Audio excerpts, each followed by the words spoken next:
in water. And that water is not just for human habitation, but as a propellant to go from that very low gravity relative to Earth of the moon for that as a jumping point to get to Mars. So imagine with 1/6 the mass, you've got that much more space in your rocket for other stuff, whether you're bringing more habitations, more people, whatever it is. So with the same mathematics, you can send so much more than you can from the surface of the Earth. So much energy is required to leave our Earth's gravity well. Much easier there in the moon. Awesome, thank you. Fernando has a question. Yes, thank you. Ted, to us, the way we do it, we use STEAM with the A, as we feel is a more efficient way to include particularly girls and students at young age. As you come from an art background, how do you see creativity and arts fit into space exploration? Oh, dude, that is like number one. It starts with that.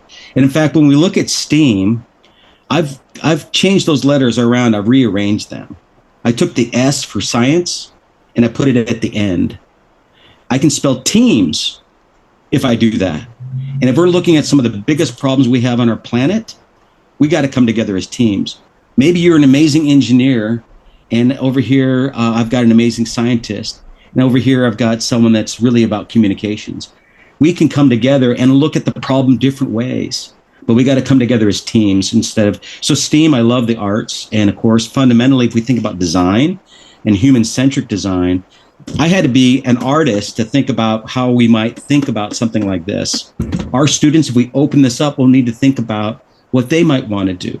And so this takes the path of design thinking, whether you're looking at a new handheld device or a chair or a coffee cup, all those things are super important. And art and creativity and design is super important. Let's not forget music and other things like that.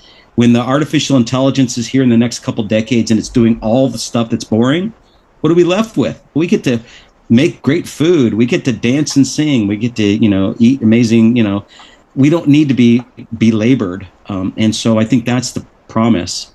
And so creativity is super, super important. Got to be disciplined, though, too. You can't just be crazy creative and not be disciplined. Sit on the couch and imagine what might happen, right? You got to get out and do stuff. But yeah, number one is the arts. And that's behind everything I do. Hopefully we can find some of your students don't think that the future is ready for them. And we need them more than any. Those creatives are seeing things a little differently. We can't quite see, and they see it very clearly.